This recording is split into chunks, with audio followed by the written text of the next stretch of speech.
So, Wendy, tell us who you are and why is this night important to you? Well, I'm Greg's mum, and it's very important for us because it's important for Greg. And to see the change in him is just wonderful in the last couple of years since he started doing this book. And of course, you have helped him so much.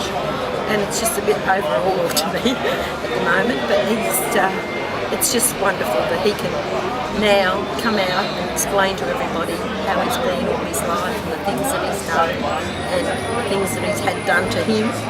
And we've been through a big journey, the two of us as a child. I mean, it must have been an incredible shock for you. You wouldn't have known about the problem. No. When he was born, my own doctor, who was a wonderful man, Dr. James Smybert, he had been my doctor as a child, and then he became an obstetrician, a gynecologist. So he went to him and he looked after me. And Greg was born, and he came in and he said to me, "We've got a few problems. Greg is born with what they call an imperfect anus. He didn't have an opening for his bowel, and also had a few other problems as well, which we didn't quite know what was all about." And then he said to me, "We're sending him to the Children's Hospital, to the best man we know in the field, and he will be well looked after." And they took him away within an hour. First of all, they said to me, would you like us to get him baptised? And I said, yes, I would. So a nurse from the Jessie McPherson Hospital baptised Greg in the hospital before he went to the Children's to make sure that he was baptised, because being Catholics that meant to us. And he went away, they took him away, and I never saw him for 7 days. And I went to the Children's Hospital a week after, and I walked into the 4 West it was, where they kept him, and I looked at this little baby in the human crib and I said, "That's not my baby." Because I'd only seen him for a little minute and I didn't know what to expect. But then we got through. He was there for 6 weeks, and then I brought him home with a colostomy, which I didn't even know what it was. And he had that till he was 2.5, 3. That was only a very small amount of what we went through as a baby from there. Was there a time that you would say was the hardest time for you and for Greg? I think the hardest age was probably when he had to go to school and have, we had to give him constant, he had to have enemas and bowel washouts as a child. He'd get very constipated, and as a little baby, when he was in the hospital, this is before that, he would, because he had a colostomy, all his little skin would get burnt around his tummy. So I would have to put him in a cot and sit him by the window and tie his little hands down, which was terrible. So he wouldn't scratch himself and bleed. Yes, so that was a bit horrific. And I was only 21, first child, and it was like a full-time. And they, in the hospital, they said, "Do you want to take him home? We'll look after him." But what did they mean by that? Well, some babies were left in the hospital, they weren't looked after. They were just left there. And I said, "No, it's my baby, I'm taking him home." So he was 6 weeks old then. And was that your personality or your faith? Probably me. I'm a Cobra. And I mean, what about the book at this particular stage? What impact do you reckon it's had on his life? Well, the book I think has been marvellous. And because he's had so many mental problems with his, breakdowns and everything, I think, and realising there's been other people like him, he never knew, he always thought he was one out as a child, because no one else, none of our friends or had seen anything like this. So you got nothing from the hospital to teach you about it? No, I just was told what to do, take him home. I never slept for years because every 2 hours when I brought him home as a baby, he would projectile vomit. And I'd have to change every stitch of clothing here. And that happened every 2 hours as a baby, 6 weeks old. So I didn't really sleep for years. studies because he had all these problems, you know. So. And he absolutely loves you to death, doesn't he? Yeah. I feel so proud of your commitment to Yes. Oh, well, to me it wasn't a commitment. It was just him. He's my baby, you know, and that's what you do. But some people don't, but that's what I did. I looked. To me, we survived it. And is he,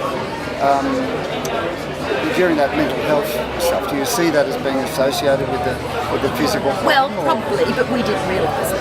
I mean, we didn't realise, in a way, I knew he was going through lots of problems as a child, but I didn't realise that he was having so many problems, you know, as a child, growing up with school, and we had our days where we cried when we came from school and everything, you know, we'd have kids say things, because kids can be cruel. They don't realise, and we just treated him like a normal child. He was never treated any different.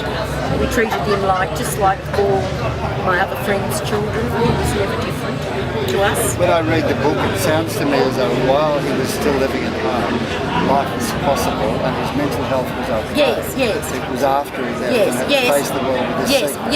Yes, that's right. Yes, in the later years, of course, like, you know, the last 10 years has been the hardest for him, I think. You know, when he had marriage breakup and he lost his grandfather who he adored, and accumulation of things, pressure at work, and that was caused him to have a breakdown. And then, of course, he lived on his own for quite a while, and I don't think that was all that good. And I think once his grandmother passed away and we sold her home, well then he came home to us, and I think that, and of course having our little grandchildren now, 2 boys, that has been everything to him, you know, so that's helped. And silly question, but do you feel as though he is special in some ways? Always been special. He's always been special. He never cried. He never complained. He would, you know, I mean, it's awful to say this, but when I used to have to give him bowel washouts and enemas, he would lay on the bed. He never complained. He never cried. He just let me do what we had to do. He's just got, perhaps in a way, he's got a lot of me in him. Stoic. Would you consider that if things, what would have been necessary to be different if this was going to be better for him later in life? Is there anything else that the hospitals could have offered you? Well, I suppose in those days they fixed what was wrong with him, and then they sent him home to deal with it. So nowadays they have a lot more support. They have more psychological support, I suppose, and things like that, whereas we didn't have in our time. I was very lucky that there was a health centre sister at the Children's Hospital that she helped me very much. She was very good. If I had any problems, I would ring her at any time. And the casualty department of the Children's, when he was really bad, and he had to have enemas and things like that, they would help me do that. And that I think perhaps didn't have any backup, whereas young days now, this is what he's doing. He's helping them tell them what problems he had. But we didn't really. So what do you expect for tonight and from what goes on from here? Do you have any expectation? Well, I just hope he's happy.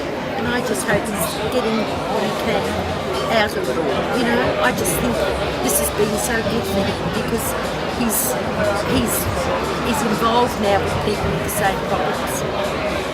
So that is another outlet for him. And he's dealing with this, and I think it's just wonderful. You can see the change in him, you know.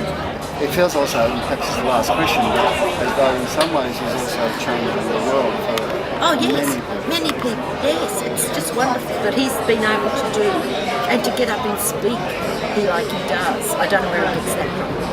He doesn't get it from me. Pretty well, I reckon. He doesn't do it from me, and he doesn't get it from his father, but he perhaps gets it from his grandparents. My father could get up in front of a large crowd and speak. So he may get a little bit of that from me, but I don't know where he gets this from. It's just developed in him. He's always been special. He's always been very, I'd say, easy in some ways. Despite all the hardships. Yes. Congratulations to you. So we're proud to know that. Yeah.